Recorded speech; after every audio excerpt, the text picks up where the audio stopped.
15 दिसंबर 2021 पानीपत हरियाणा। विनोद कुमार जी और उनके पूरे परिवार ने सोचा भी नहीं होगा कि आज उनके साथ क्या होने वाला। सीसीटीवी में कैद ये आदमी कहीं और नहीं बल्कि विनोद कुमार जी के घर की ओर ही जा, बिना किसी से कुछ बोले, बिना किसी से कुछ पूछे ये सीधा उनके घर में एंटर हो जाता है और सीधा जिस कमरे में विनोद कुमार अभी बैठे हुए हैं, आराम कर रहे हैं, उस कमरे में जाकर घुस जाता है। वैसे तो विनोद कुमार एक कंप्यूटर की शॉप चलाते हैं, लेकिन आज वो घर पर ही हैं क्योंकि लगभग 2 महीने पहले उनका एक ट्रक से एक्सीडेंट हो गया होता है, जिसकी वजह से उनके दोनों पैरों में फ्रैक्चर होता है, जिसकी वजह से आज वो घर पर ही आराम कर रहे होते हैं। विनोद कुमार जी के कमरे में एंटर होने के बाद ये कमरे को अंदर से लॉक कर लेता है और ये चीज देखकर विनोद कुमार जी की वाइफ, जो कि इस वक्त किचन में काम कर रही होती है, वो भाग कर आती है और देखती है कि यहाँ पर क्या हो रहा है। तभी गोली चलने की आवाज आती है और वो हड़बड़ा जाती हैं और वो बाहर की तरफ भागती है मदद मांगने के लिए। जैसे ही आसपास के लोग एक के बाद एक 2 गोलियों की आवाज सुनते हैं तो वो मदद करने के लिए विनोद कुमार के घर की तरफ भागते हैं। तभी उनकी पत्नी उनको बताती है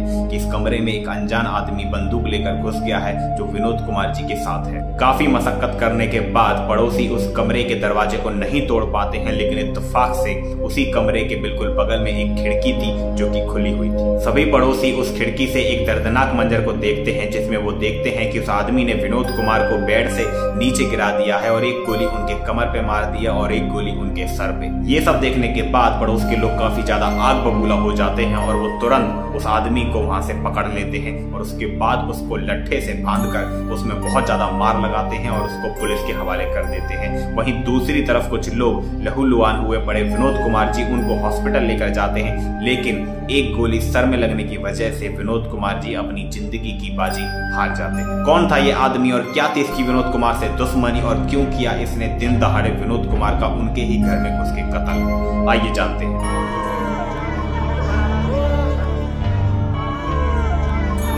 नमस्कार दोस्तों, मेरा नाम है वीर और स्वागत करता हूं आपका क्राइम की एक और सच्ची कहानी में, जिसको सुनने के बाद हो सकता है कि आपके होश उड़ जाए। कहानी स्टार्ट करने से पहले मैं आपको बता दूं कि इस कहानी से आपको बहुत कुछ सीखने को मिलने वाला है और आपको पता चलेगा कि क्यों कलयुग को घोर कलयुग कहा जाता है। तो चलिए शुरू से शुरू करते हैं। हत्याकांड के लगभग 2 महीने 10 दिन पहले यानी कि 5 अक्टूबर 2021 को विनोद कुमार, जो कि एक कंप्यूटर की शॉप चलाया करते थे, वो अपने कंप्यूटर की दुकान के बाहर कुर्सी डालकर आराम से बैठे थे। तभी एक अनकंट्रोल्ड ट्रक उनकी तरफ दौड़ता हुआ आता है और बड़ी ही बेरहमी से उनको कुचल देता है। ये एक्सीडेंट काफी ज्यादा भयानक था, काफी ज्यादा दर्दनाक था, लेकिन भगवान की कृपा से विनोद कुमार जिंदा बच जाते हैं, लेकिन उनके दोनों पैरों में फ्रैक्चर हो जाता है। बाद में विनोद कुमार के चाचा के कहने पर इस ट्रक ड्राइवर पर हिट एंड रन का केस चलाया जाता है और इस ड्राइवर का नाम है देव सुनार उर्फ दीपक। जब इस ट्रक ड्राइवर को पकड़ा जाता है उसके बाद अदालत में ये बोलता है कि गलती से ट्रक के ब्रेक फेल हो गए थे,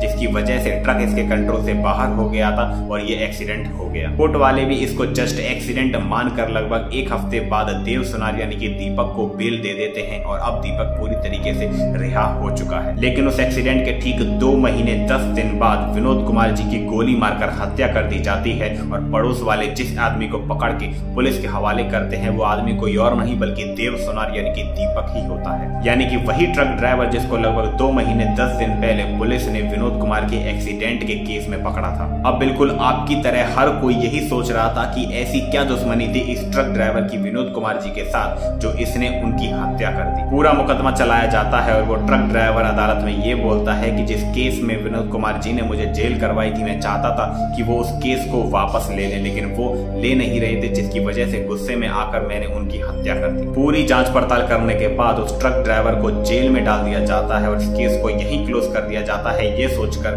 कि ये पूरा का पूरा हत्याकांड केवल और केवल बदले की भावना से किया गया था। अब बिल्कुल आपकी और मेरी तरह हर कोई यही सोच रहा था कि ये केस तो पूरी तरीके से सॉल्व हो गया, लेकिन अक्सर जो चीज हमें दिखाई देती है सच उसके बिल्कुल विपरीत होता है। केस के क्लोज हो जाने के कुछ महीनों बाद पानीपत हरियाणा में एक नए IPS ऑफिसर की ज्वाइनिंग होती है, अजीत सिंह शेखावत। तभी उनके फोन पर एक मैसेज आता है जिसमें ये लिखा होता है कि मुझे पता है कि विनोद कुमार जी का कत्ल किसने किया था। ये मैसेज किसी और ने नहीं बल्कि विनोद कुमार के ही छोटे भाई जो इस वक्त ऑस्ट्रेलिया में रह रहे थे, उन्होंने IPS ऑफिसर के पास किया था, क्योंकि अजीत सिंह शेखावत काफी ज्यादा निडर और काफी ज्यादा ईमानदार ऑफिसर थे। हालांकि विनोद कुमार के छोटे भाई ने पुलिस वालों से पहले भी रिक्वेस्ट करी थी कि उस केस की दोबारा से जांच करवाएं, क्योंकि जैसा दिख रहा है वैसा है नहीं। लेकिन उस वक्त पुलिस वालों ने उनकी बात को नजरअंदाज कर दिया और उस केस को क्लोज कर दिया। लेकिन जैसे ही अजीत सिंह शेखावत की पोस्टिंग पानीपत हरियाणा में होती है तो उनके छोटे भाई को एक और उम्मीद जागती है और उनको ऐसा लगता है कि शायद ये उनकी मदद जरूर करेंगे। होता भी बिल्कुल वैसा ही है। अजीत सिंह शेखावत अपनी टीम को यह ऑर्डर देते हैं कि वो इस केस के बारे में सीक्रेटली जानकारी निकालने की कोशिश करे, क्योंकि वो नहीं चाहते थे कि इस केस के जितने भी सस्पेक्ट हैं उनको इस बात की भनक भी लगे। तभी अजीत सिंह शेखावत की टीम देव सुनार यानी कि दीपक के कॉल डिटेल निकालती है, बैंक डिटेल निकालती है, जिनमें एक चीज उन्हें काफी ज्यादा कॉमन लगती है, जिसमें एक शख्स से देव सुनार लगातार बात करता था जिसका नाम था सुमित। और ये बातचीत उसी दौरान चालू हुई थी जिस दौरान विनोद की हत्या हुई। सुमित जो कि एक जिम ट्रेनर था, तब पुलिस वाले उसकी बैंक डिटेल निकालते हैं, उसकी कॉल डिटेल निकालते हैं और तब पुलिस को उसमें देखने के लिए मिलता है कि कई बार लाखों के ट्रांजैक्शन सुमित के बैंक अकाउंट में हुए हैं जो कि विनोद कुमार की पत्नी निधि के द्वारा करवाए गए हैं। अब विनोद कुमार की हत्या से 3 कड़ियां जुड़ चुकी थी, विनोद कुमार की पत्नी निधि, जिम ट्रेनर सुमित और हत्या करने वाला देव सुनार यानी कि दीपक। और इसी के साथ साथ पुलिस वालों के हाथ में कुछ सीसीटीवी फुटेज भी लगते हैं जिसे देखने के बाद सब कुछ क्लियर हो जाता है, जिसे देखने के बाद पुलिस वाले अब निधि, सुमित, देव सुनार से पूछताछ करने के लिए तैयार थे। ना समय गवाए पुलिस वाले निधि, सुमित को पूछताछ के लिए थाने बुला लेते हैं और सभी सबूत उनके सामने रख देते हैं और उनसे सच जानने की कोशिश करते हैं। शुरुआत में हर क्रिमिनल की तरह ये लोग भी इनकार करते हैं कि इन्हें इसके बारे में कोई भी जानकारी नहीं है, लेकिन जब पुलिस वाले सीसीटीवी फुटेज इनके मुंह पर देकर मारते हैं तब सच बोलने पर ये लोग मजबूर हो जाते हैं। हत्या के दिन जब देव सुनार विनोद कुमार के घर में एंट्री लेता है तो गेट के दरवाजे ऑलरेडी खुले होते हैं, क्योंकि निधि ने वो गेट ऑलरेडी खोल दिया होता है। निधि उस वक्त किचन में होती है और जैसे ही देव सुनार घर के अंदर एंट्री लेता है तो सबसे पहले वो निधि को नमस्ते करता है और निधि उसको बताती है कि इस वक्त विनोद कुमार कौन से कमरे में है। और निधि का इशारा मिलते ही देव सुनार सीधा विनोद कुमार के कमरे में घुस जाता है और सीसीटीवी में आप लोग साफ साफ देख सकते हो कि निधि गेट को खोलने की कोशिश तक नहीं करती और उसके बाद एक्टिंग करना चालू कर देती है कि उसके घर में कोई अजनबी घुस आया है। अब मैं आपको वो रीजन बताता हूँ जिसकी वजह से निधि ने अपने ही पति का कत्ल करवा दिया। निधि और विनोद कुमार की एक अरेंज मैरिज हुई थी, लेकिन ये लव मैरिज से कम नहीं थी, क्योंकि विनोद कुमार के लिए निधि उनकी बेटर हाफ से भी काफी ज्यादा थी। वहीं निधि भी विनोद कुमार से बहुत ज्यादा प्यार करती थी, उनके सभी फैमिली वालों से काफी ज्यादा घुली मिली भी थी। इनके 2 बच्चे भी थे, एक लड़का एक लड़की। विनोद कुमार जो कि अपनी पत्नी से काफी ज्यादा प्यार करते थे, उसके साथ उनके पास काफी अच्छा खासा पैसा था, पानीपत जैसे शहर में एक अच्छा खासा मकान था और उनका बिजनेस भी काफी अच्छा खासा चल रहा था। विनोद कुमार की पत्नी निधि भी इन सब चीजों से काफी ज्यादा खुश थी और विनोद कुमार को हर एक जगह पर सपोर्ट भी किया करती थी, चाहे वो मेंटली सपोर्ट हो, फैमिली सपोर्ट हो या फिर बिजनेस सपोर्ट हो, हर जगह निधि विनोद कुमार का साथ दिया करती थी। सब कुछ ठीक चल रहा था, लेकिन फिर एक दिन निधि विनोद कुमार से बोलती हैं कि वो जिम ज्वाइन करना चाहती हैं अपनी फिटनेस के लिए। विनोद कुमार भी इसका कोई विरोध नहीं करते और वो भी निधि के इस फैसले से एग्री करते हैं और उसको जिम जाने देते हैं। जिम में निधि की मुलाकात सुमित से होती है जो कि उसी जिम में ट्रेनर था और वो निधि को पर्सनल ट्रेनिंग भी दिया करता था। धीरे धीरे ट्रेनिंग के साथ साथ ये दोनों दोस्त बने, बातें बढ़ी, अब इन दोनों के बीच में प्यार स्टार्ट हो गया और बेसिकली ये लोग अब एक रिलेशन में आ चुके थे। सुमित को ये बात तो काफी अच्छी तरीके से पता थी कि निधि ऑलरेडी शादीशुदा है, लेकिन सुमित की पूरी नजरें निधि के पति विनोद कुमार की दौलत पर थी और नए नए प्यार में अंधे हुए दोनों तोता मैना जिम के साथ साथ अब घर पर भी कॉल के थ्रू बात करना स्टार्ट कर देते हैं। पकड़े जाने के डर से निधि अक्सर सुमित की कॉल के साथ साथ पूरी की पूरी कॉल हिस्ट्री डिलीट कर दिया करती थी और ये चीज देखकर विनोद कुमार को कहीं ना कहीं उसके ऊपर शक हो चुका था। अब शक का कीड़ा तो विनोद कुमार के दिमाग में बैठ गया था और इसी के साथ विनोद कुमार एक दिन निधि के फोन में फेसबुक के मैसेंजर में सुमित के साथ हो रही रोमांटिक चैट को पढ़ लेते हैं। विनोद कुमार इस चीज का विरोध करते हैं और इसी के साथ साथ वो निधि को काफी भला बुरा भी बोलते हैं, लेकिन एंड में वो निधि को एक और मौका देकर माफ कर देते, क्योंकि जैसा कि मैंने आपको बताया कि विनोद कुमार और निधि के 2 बच्चे भी थे, एक लड़का और लड़की, और ऑब्वियसली बच्चों की खातिर विनोद कुमार अपने परिवार को उजाड़ना नहीं चाहते थे। इस बात की जानकारी विनोद कुमार सिर्फ और सिर्फ अपने पास तक ही रखते हैं और अपने परिवार वालों को भी इसके बारे में कुछ नहीं बताते, ताकि उनके और उनकी पत्नी के बीच के रिश्ते खराब ना हो। नॉर्मली केसों में एक और मौका मिलने के बाद इंसान सुधर जाया करता है, लेकिन निधि जो कि सुमित के प्यार में पूरी तरीके से अंधी हो चुकी थी,